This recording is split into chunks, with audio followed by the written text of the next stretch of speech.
வணக்கம் விவஸ். இன்றைக்கி நம்ம பார்க்க போகிற வீடியோ வந்து முடக்கத்தாங்கீரை. இதனுடைய பயன் என்னென்னா, நம்மளுக்கு மூட்டு வலி, கைகால் வலி, உடம்பு வலிக்கெல்லாம் இது ரொம்ப நல்லது. இது வாங்க நம்ம எப்படி இதை சமையல் பண்ணி சாப்பிட்றதுன்னு பார்க்கலாம். முடக்கத்தாங்கீரையில் வந்து துவையல் அரைக்க போகிறோம். அதுக்கு தேவையானது கொஞ்சமாக தேங்காய், 3 மிளகா வத்தை, கருவேப்பிலை, கொத்தமல்லி தழை, ஒரு 7 பூண்டு, 1 ஸ்பூன் உளுந்தம்பருப்பு, 1 ஸ்பூன் கடலைப்பருப்பு, 1 கப்பு முடக்கத்தாங்கீரை, கொஞ்சமாக புளி சேர்த்துக்கலாம். இப்போ கடாய் அடுப்பில் வச்சுருக்கேன். ஒரு 3 ஸ்பூன் நல்லெண்ணெய் சேர்த்துக்கோங்க. நல்லெண்ணெயில் செஞ்சோம்னா ரொம்ப நல்லாயிருக்கும். உளுந்தம்பருப்பையும் கடலைப்பருப்பையும் போட்டு நல்லா பொன்னுருவாலாம் வறுத்துருவோம்.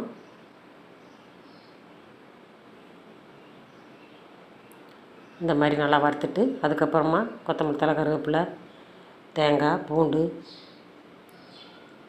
இதெல்லாம் சேர்த்து வதக்கிடலாம். மிளகா வத்தை எல்லாத்தையும் போட்டு வதக்கிடுங்க. இதை கொஞ்சமாக நல்லா வதங்கினதுக்கு பின்னாடி முடக்கத்தாங்கீரையை போட்டு வதக்கிடுவோம்.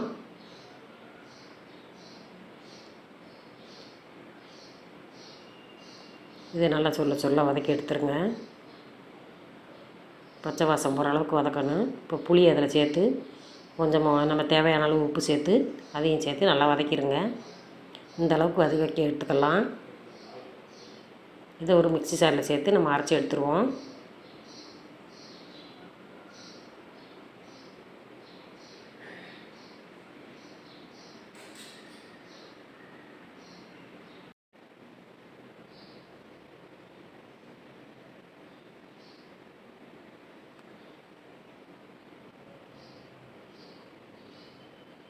இப்போ இந்த பதத்துக்கு அரைச்சி எடுத்துக்கோங்க.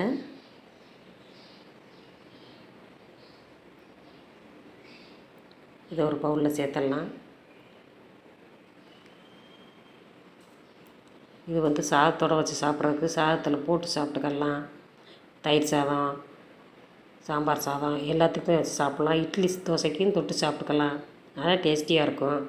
இது மாதிரி நீங்களும் செஞ்சு பாருங்கள். நம்ம வீடியோ பிடிச்சிருந்தா நம்ம சேனல் லைக் பண்ணுங்கள், சப்ஸ்கிரைப் பண்ணுங்கள், ஷேர் பண்ணுங்கள், கமெண்ட்ஸ் பண்ணுங்கள். தேங்க்யூ.